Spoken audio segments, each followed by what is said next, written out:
Assalamu alaikum, my dear students. How are you? Hope you'll be fine and okay. I welcome you all in to my today class. We will continue the special theory of relativity. In the last lecture, I explained to you time dilation and time dilation and length contraction. And first of all, I would like to say you sorry because in the previous lecture I wrote the spelling of dilation is wrong, DIA, rather it is DILATION. So time dilation. Now the today we are going to study the mass increment or the mass dilation. That is that moving mass increases. What? That moving mass, that moving mass increases. Yeah, moving mass appear to be increased. Moving mass increases. This is what when for a body which travels with the nearly with the speed of light. So this is known as the mass increment. Here, this can be explained from the Einstein relativistic equation m equals m naught into 1 minus v square by c square, right? Here is I told in the previous lecture that this is the proper mass, or it is the mass of an object which is measured in the rest frame, right? That they so that is this is the proper mass or the non-relativistic mass, as I told, non-relativistic mass. And this is the mass which is measured by an observer in the moving frame of reference, right? By the same observer, by the moving observer. Okay, and this is the relativistic mass, as I told, or the improper mass. Relativistic or improper mass. This is the mass that is measured by an observer in the rest frame for an that is for an event which is moving relative to the stationary observer. Clear? So for example, look, and this is the v is the speed of the moving frame of reference, speed of the moving frame of reference, while reference, while c is the speed of light. No need to tell you that. And the term usually, this term 1 v square by c square, we call it as like gamma, denoted by gamma. So this m equals gamma m naught, right? So as that is the, now let us explain this. For example, let we have the that is we are measuring a mass in the, for example, for certain object the in the rest frame, right? There are two observers. We have two observer, let's say the observer A and the observer A, and we have the observer B. This is a stationary frame of reference, and here we say that the velocity of the frame of reference is zero. Both observer is at rest, and they want to measure the mass of the object. For example, if we have an object, let us suppose this, and they want to measure the mass of this object and let this mass be m. Right? Now the same object, that is both the observer A and B, they measured it and they agree on the same result. Now there is a situation where that the same body is now placed in a frame of reference which moves with some velocity, the same mass, the same object. Okay, let's see the mass. This mass is now placed here, right? The same mass. Now that is the observer B. The observer B is on board with this, and let that is the frame of reference is moving. This entire frame of reference, it is moving with the velocity say v, and this the frame of then this velocity is, let's say, 0.5 c, half of the speed of light. Then there is a try, that is to measure the mass of this object. That mass will be m naught by certain means, right? For example, by using some kind of communication, yeah, the radio waves or whatsoever, the that by some means a tries to measure the mass of this object in the moving frame of reference. Now when we measure for B, the mass will be still m, even if he measures this. But for the A, which measure the mass of this object here, then what the result he will get. Now let us see that for him, this mass will be what? The mass will be incremented, right? And let's say, for example, that for him, this relativistic mass will be m naught. Let's say we, if it is 70 kg here, right? So this will be m naught into 1 minus v square by c square, and this will be 70 kg, and it will be 1 minus 0.5 c whole square. C and C will get cancelled. And let us see that what it will result, that the incremented, look for the mass increment. Let me calculate this and then we'll share the result with you.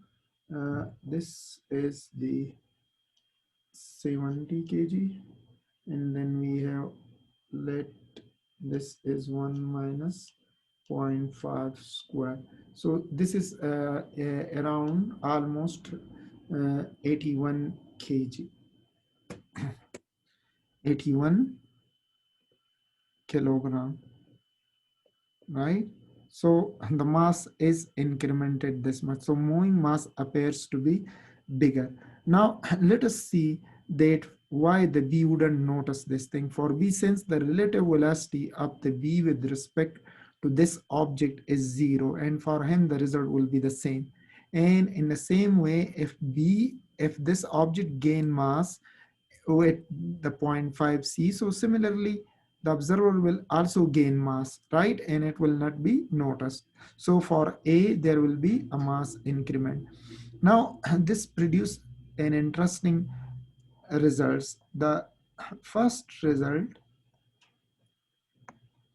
here, the first result here is that of the mass increment. Mass increment, that moving mass dilates. And the second important result is here, that no material particle, no material particle can travel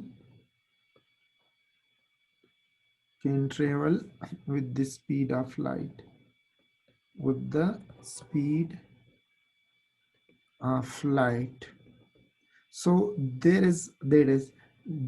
what this mean? This mean that there is what limit, there is what limit on the speed of objects in quantum mechanics, speed of the objects in quantum mechanics, which is not the case in the classical mechanics, that no material particle can travel with a speed greater than the speed of light. Why is it impossible? For example, look, if you want for an object to travel with the speed of light v equals c, then what will happen? That at that point, that is the factor gamma will become 0, and the mass dilated, because this will be c1 minus 1 0, so this factor becomes 0.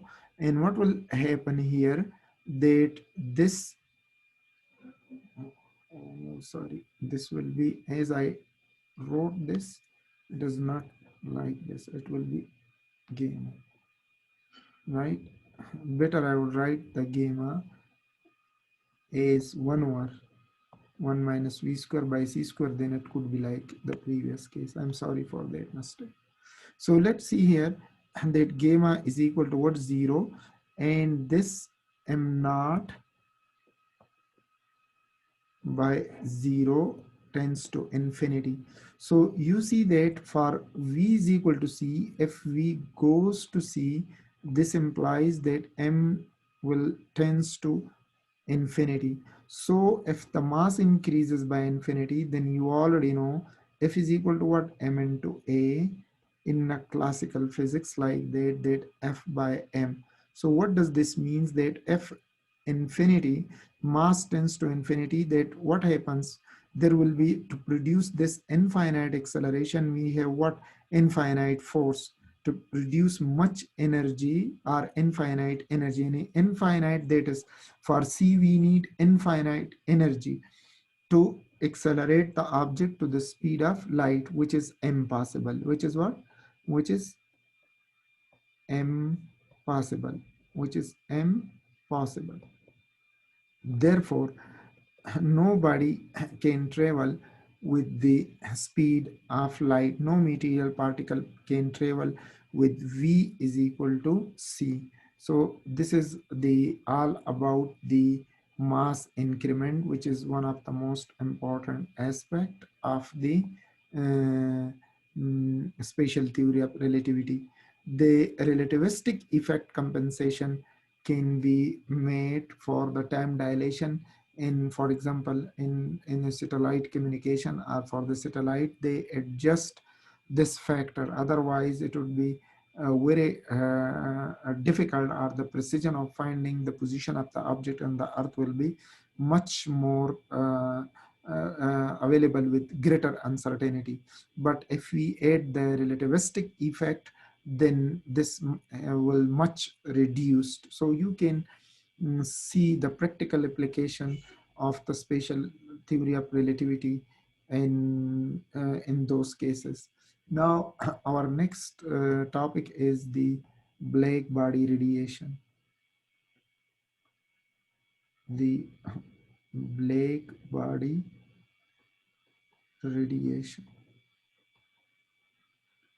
Now, coming to the black body radiation, or the black body, I would like to explain it to you, the thermal radiation first. Then we will move on to the black body radiation, thermal radiation, thermal radiation. In the thermal radiations are in fact the radiation radiation emitted by hot objects, or hot is not necessary, by any objects at all temperature, or at any temperature, at any temperature. This is These are known as the thermal radiation. These are known as what? Thermal radiation. And few point I would like to add to these thermal radiation. First, the cause of the thermal radiation. This thermal radiation, that accelerated charge, since they were termed by Maxwell as electromagnetic radiation, so accelerated charges are particles. Now they can be molecules, they can be atoms, emit light, emit light are EM waves, electromagnetic radiation, EM waves. Are better to talk about the EM radiation rather than light, because some of the light, for example, infrared, ultraviolet, are not in the visible range. And second, the classical mechanics predicts that the thermal radiation depends depends upon the depends upon on the temperature and nature of the body. Temperature and nature of the body, right? This is what the assumption is. Later on, quantum mechanics will only tell us that it indeed is depends on the temperature rather than the nature of the body. You remember my this point, and this is what I'll be telling to you. And this is one of the biggest failure of the classical mechanics, right? The failure of the classical mechanics that tells us that it depends on the nature of the material also. Now, the what is the Blake body? Before coming to that point, I would like to explain to you this point here. Now you see, look, in this case, see here that you see that there is the iron bar, iron bar. Now you see how this things get changed, right? Now there are, we have two peaks. We want to see things at low temperature and things at high temperature. Low temperature, low temperature, and high temperature, low temperature and high temperature. Now there is a hard piece of the iron glows orange red. This is approximately the Blake body radiation. The this term just you say a radiation. Later on I'll explain this to you. And the color tell us the temperature of the metal. If we continue heating the metal, eventually it will glow orange, then yellow, and then it will change into white. This means that if we increase the temperature or if we heat up, then we are available at least all kind of radiation. The metal would have melted and boiled off. In theory, if we keep heating the gaseous metal, it will glow blue white, then purple blue, and eventually emit ultraviolet and then X-ray radiation. And we are going to explain this. That classical mechanics says that at low temperature, the range of the radiation here is in the infrared range, infrared, invisible. And this is why we do not see anything. That is at the low temperature. At high temperature, we have the ultraviolet radiation, and then it goes on increasing, and we get that a continuous distribution of the wavelength, continuous distribution of the wavelength To explain this thermal radiation, the let I will talk to you about to study the behavior or the characteristic of the Blake body radiation and the energy distribution. We choose a Blake body. Blake body are the kind of body which is ideal or perfect absorber and emitter of heat, or emitter of thermal radiation. Thermal the emitter of the thermal radiation.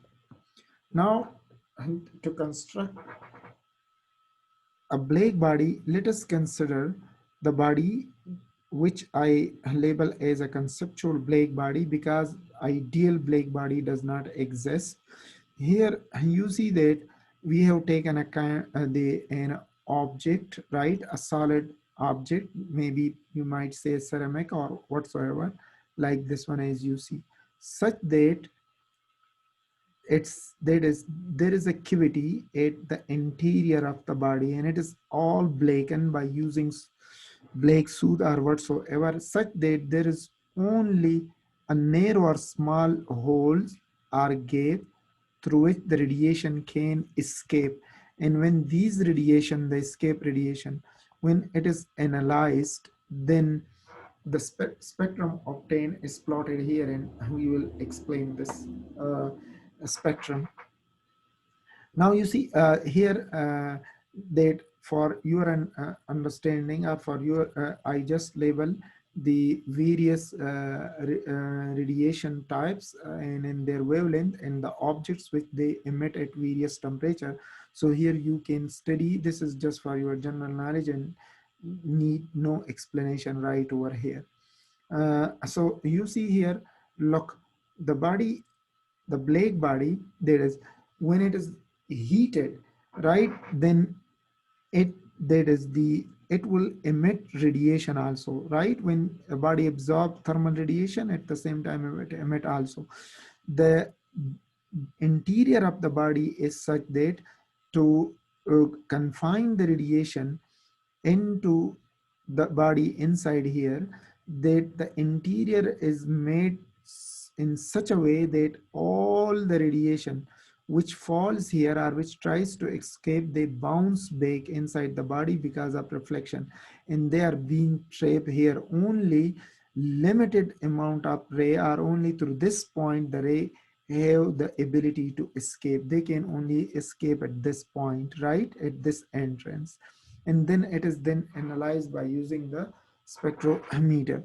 Now here there is the experimental applications right over here, and now the body, that is the production of the, this is all, remember these are all the experimental curves.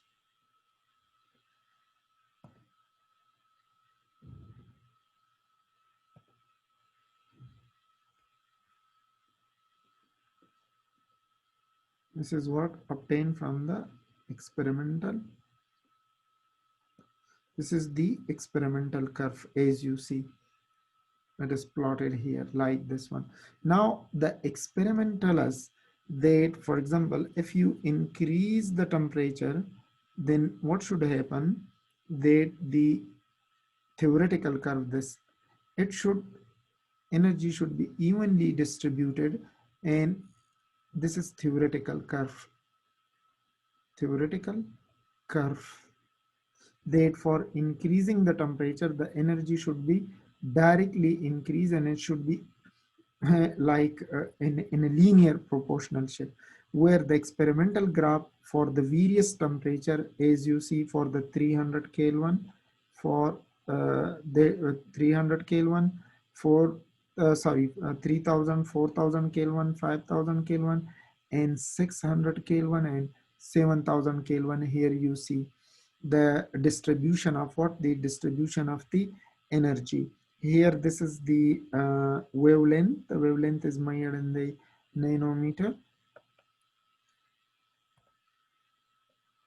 Here we have the wavelength. Here we have the spectral radiance, or the energy distribution curve E. Right?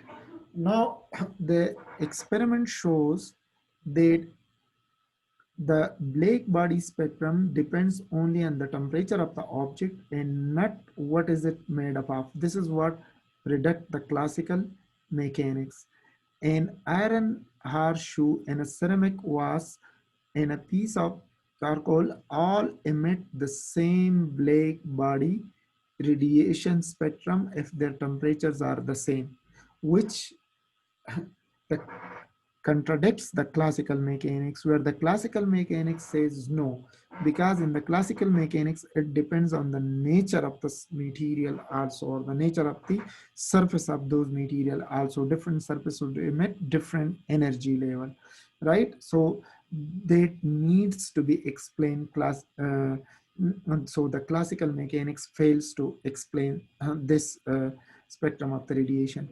Another important point here, you see that as the temperature of the object increase, it emits more black body energy at all wavelength. Here you see, look at the wavelength. Now, for example, look at this thing here.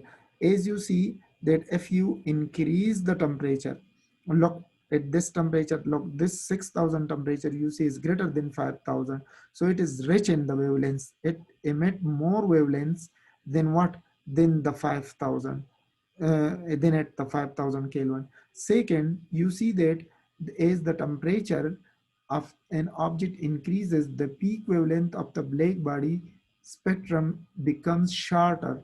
That is, tends to move towards the bluer region. For example, for example, blue stars are hotter than the red star is just a kind of example that they're more hotter. Now you see, look, as you see here, that the peak value shifts towards the more bluer region. And second, and if you see here, look for this uh, graph for the 5,000, the energy spectrum for the 5,000, you have this energy, right? But for what? But for the 6,000 Kelvin temperature, you see, look, the energy distribution. The energy distribution is what? It is so high, right? So there is more energy at higher temperature than less than at lower temperature. So the hotter the object, the greater will be the energy. The area under each curve indicates the energy radiated per meter square. The second important point here is that the wavelength shift towards what? That the wavelength shifts towards the shorter wavelength if you increase the temperature of the object. Here you just see, look, it lies somewhere here, the peak wavelength. Here for the green, you see, look, the peak wavelength somewhere, this is the maximum wavelength, lambda max, available to you for the 5,000 temperature. Similarly, for the 6,000 temperature, for the 6,000, that is the available to you is this one. This is the wavelength, lambda max, right? So you see that the lambda max shifts towards what? Towards the smaller wavelength, right? Means towards the higher frequency. So here you just see, here the wavelength is greater and here the wavelength is smaller.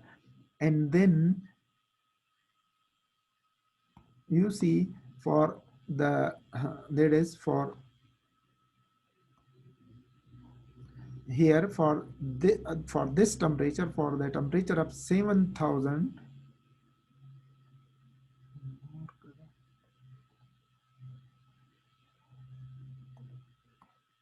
okay, so here you see that what is this wavelength? You have here the wavelength lambda max. This is why I call it a lambda max. This I will be telling to you, lambda max. That is, it is the maximum wavelength. It is the maximum.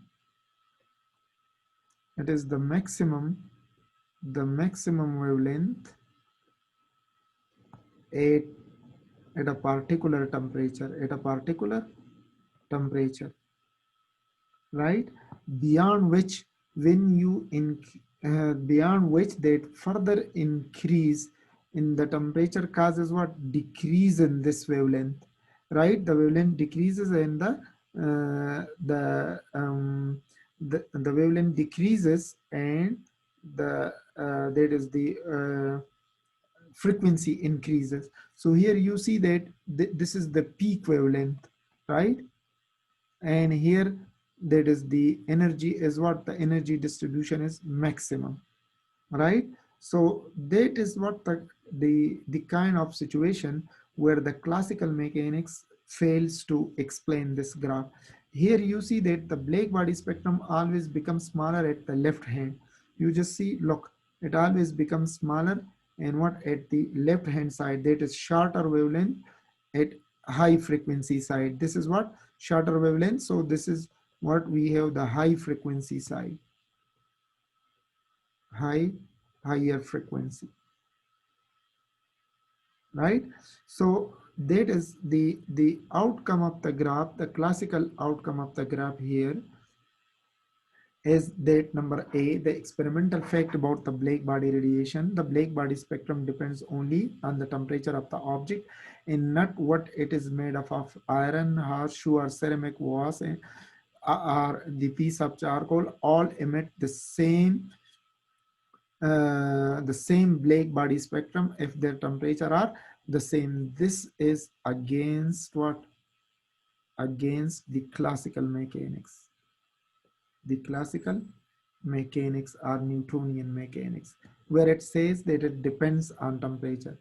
As the temperature of the object increase, it emits more black body energy at all wavelength. As the temperature of the object increase, the peak wavelength of the black body spectrum becomes shorter, bluer. For example, blue stars are hotter than the red stars. And what does it predicts? Their prediction of the classical mechanics is just a continuous straight line, where the experimental fact is opposite.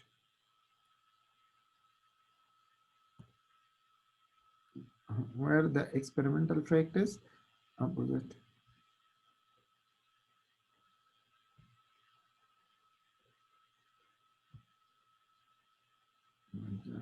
I'm sorry. Okay, let me move it. Mm,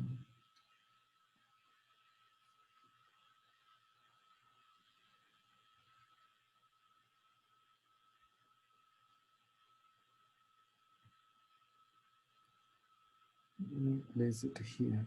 Okay. Mm, now let us see that the in case of the classical mechanics, as I told you, that the radiations are emitted by accelerated charges, and there should be a continuous spectrum, and they support a continuous spectrum. So this energy distribution, the explanation of the energy distribution by the classical mechanics is totally, on the basis of the classical mechanics, is totally a failure, right? Inadequate explanation it does give, right? So let us say how. What we observe that the radiation emitted is the radiation emitted is directly proportional to the temperature. Radiation emitted is directly proportional to the temperature. The more the temperature, the more the radiation emitted will be, right? And that is the second point is what we have observed, that the energy distribution, yeah, the energy density varies with the lambda. It varies with what? It varies with lambda, with the wavelength. As the wavelength changes, the energy distribution changes. And the third one, the total energy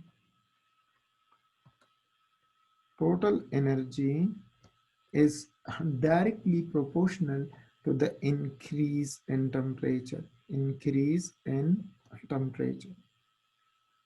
Increase in the temperature, right? And from this we can, that is, uh, this can be explained by a law known as the Wien displacement law. Displacement law. The Wien displacement law tells that the product of lambda max, which I explained already, and the temperature at that peak wavelength is always equal to constant, and this is known as Wien displacement constant, and it is 0.28 into 10 raised to the power -2 m meter per meter into Kelvin. So what does this means? That lambda inversely proportional to temperature. As the temperature increases, the wavelength shifts towards a shorter wavelength, like as you see. If you increase the temperature, then you have the shorter wavelength. Okay, this is known as the Wien displacement law. The Wien displacement law, it explains short but fail to explain longer wavelength. Note, the Wien displacement law explain what? The explain the short wavelength but fail for longer. Explain the shorter wavelength region, shorter wavelength but fail to explain the longer wavelength, this expression, right? So the Wien displacement law cannot explain the entire spectrum. It can only explain in the shorter region but not in the longer wavelength region. Okay, so that is the known as the Wien displacement law, and it is its failure, right? The second, the another important point is the Relief Jeans law. Relief gene theory, or the Relief Jeans law.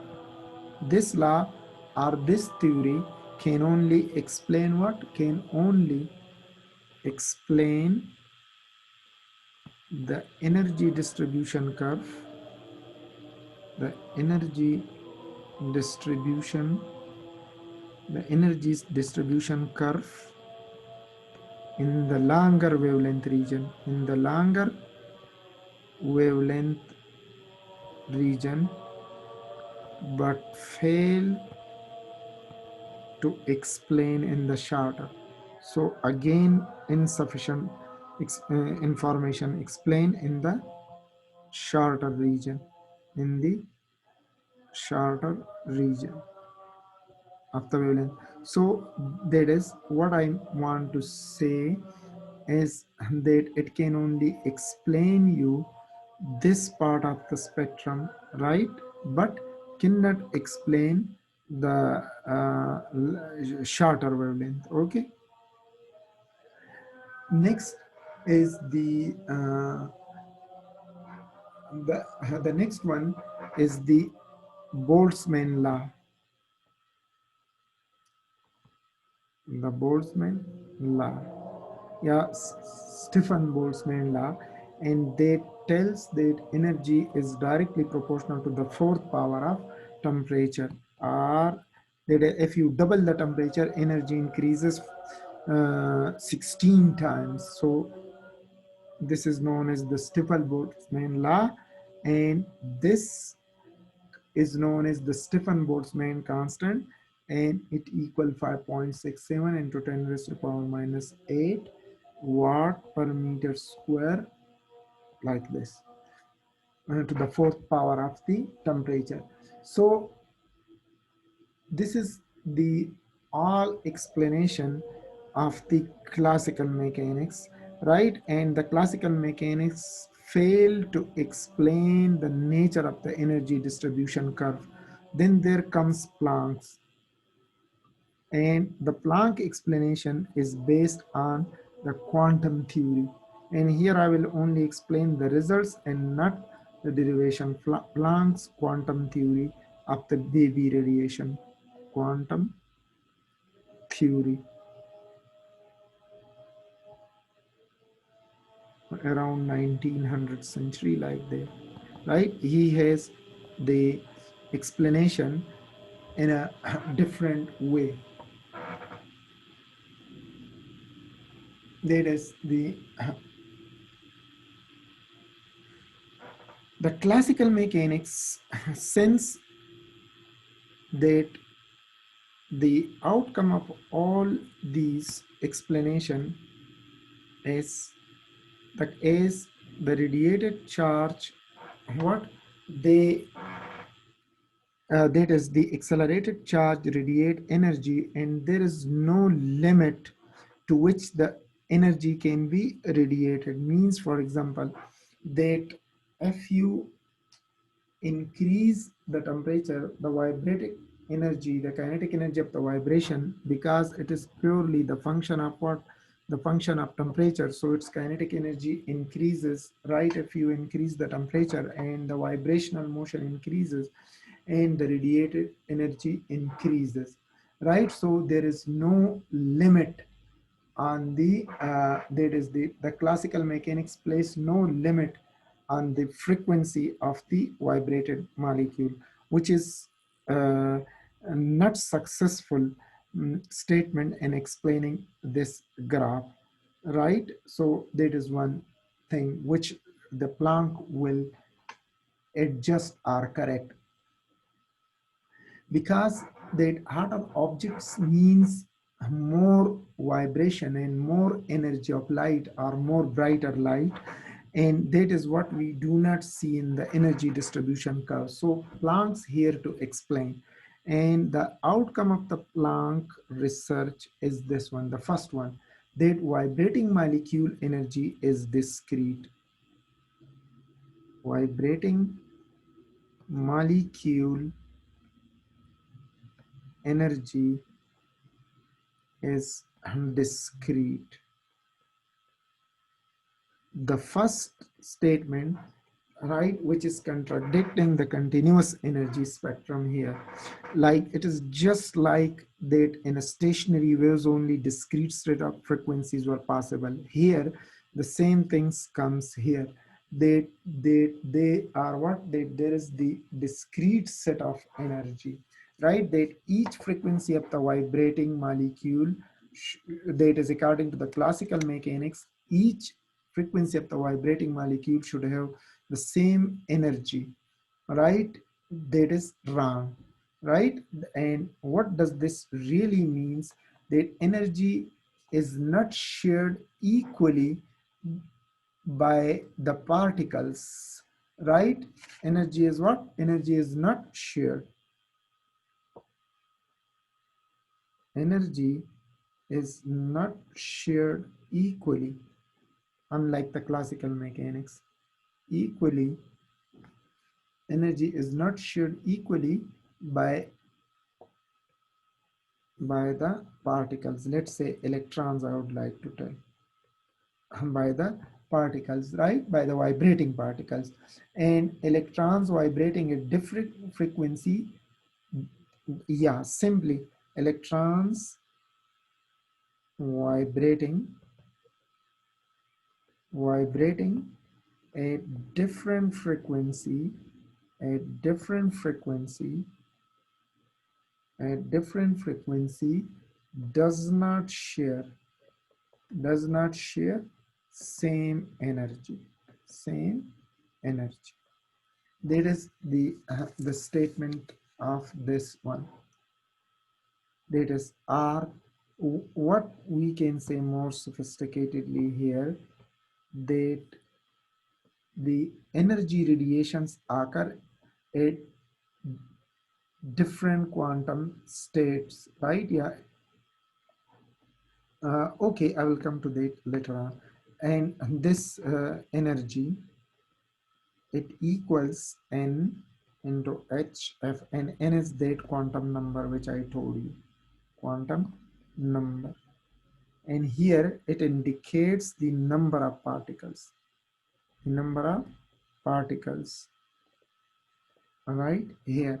And it explains you that the energy is directly proportional to the frequency, right? Unlike the wave theory explanation, here you see that the emitted radiations depends on the frequency. Greater the frequency, greater the energy will be possessed. And the second part here is the energy of the that is, he said that energy is emitted in the form of what?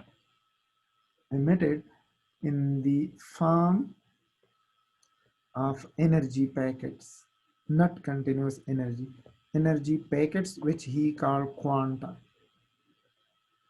Quanta are energy packet, right? That is called what? The energy packet. Later on, it was called Einstein is photon. Photons are massless and chargeless particles. So actually this n is the number of photons that if the wave contains more photon, right? If the radiation, sorry, contains more photon, it will be rich in energy. If it contains less number of photons, so it will have less energy. And second, it increases with the frequency. If the emitted photons have greater frequency, which depends on the frequency of the vibrating molecule, so then we have the greater energy. And the second part, the that energy of the emission of energy, emission of energy, the energy can only be emitted, the emission of the energy can be only emitted, yeah, energy radiation, so to be very simple, is that energy radiation, that energy radiation energy radiation occurs at quantum state change, yeah, at the change of quantum state, at the change of quantum state. For example, that is, look, there will be only emission of energy when there is change of orbit. That is, the energy emitted depends on the transition of the electrons from lower energy orbit to the higher energy orbit. So whenever the orbit changes, then there can only be the emission of the energy. So this is what the and the formula which the Planck derived, they completely explain the energy distribution both in the higher wavelength region and in the lower wavelength region. And the formula is most successful in explaining the energy distribution curve. So this was very little in your course for the Blake body radiation and the failure of the classical mechanics in explaining the Blake body radiation, and the success of the quantum mechanics in completely explaining in the energy distribution curve in the Blake body radiation. So here for the Blake body radiation, or here the radiation is actually quantized, right? The radiation is not in the continuous pattern, rather it is in happens in discrete manner. So this is our lecture for today. Thank you very much for being here.